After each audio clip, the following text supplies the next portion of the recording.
Hello, my name's Ethan Hines. Today I'm going to be giving you a brief explanation on what sidechain compression is and how I like to use it in the mix. Today we're going to be focusing on one of its most common uses with our kick drum and bass guitar. A sidechain on a compressor is an auxiliary input that can be used as a trigger source for the compressor instead of being triggered by the signal it's processing. This can be useful for many purposes, but in this video, I'm going to be showing you how I use it to reduce the interference between my bass guitar and kick drum. These two instruments generally occupy a very similar frequency spectrum, especially on the lower end. Using sidechain compression can help to make your kick stand out without taking any needed elements from your bass. It works by reducing the volume of the bass guitar every time the kick drum hits. First off, I'm going to locate a section where the kick drum and bass guitar are both playing at the same time, like I have right here. Next, I'm going to go to my Options menu in Pro Tool and make sure Loop Playback is enabled, so we can keep this section going while we adjust the settings.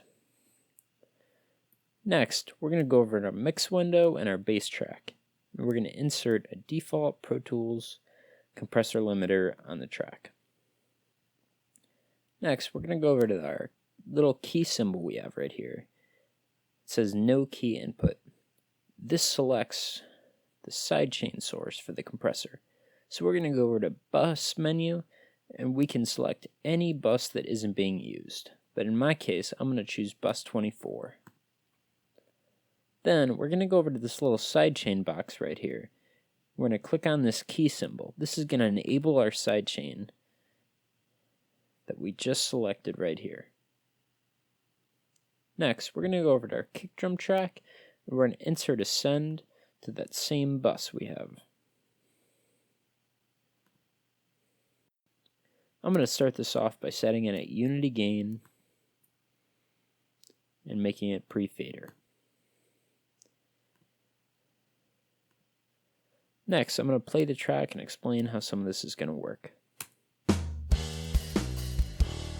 So I'm going to set my attack time is going to stay at 10 milliseconds. My release, I'm going to start off at 50 milliseconds. And my ratio, I'm going to start off at 5:1. Now we can adjust this threshold. So we're getting about 5-6 dB of gain reduction. Now you can go more or less depending on the style of music and what you're really aiming for. This is going to be about it for me. Now as we see, if we can go over here, if we turn this send all the way down, we won't be getting any compression on the bass guitar from this compressor. This just shows you that the kick drum is the only thing that is triggering this compressor. Now we're going to set this back at unity. Listen to the track before and after.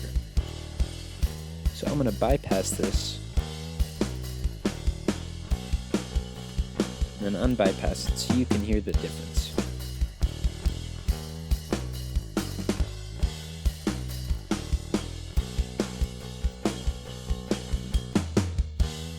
If you can't hear that, I'm going to take the threshold a bit lower just so we're getting some major gain reduction on this to demonstrate the technique and all.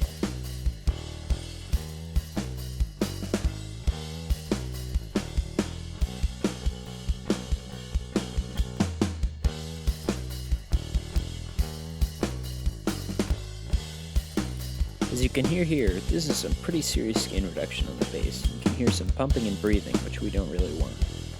So we're going to take this back up so we're just getting a little bit of every kick hit. Well, I hope you learned something today. Thanks for watching.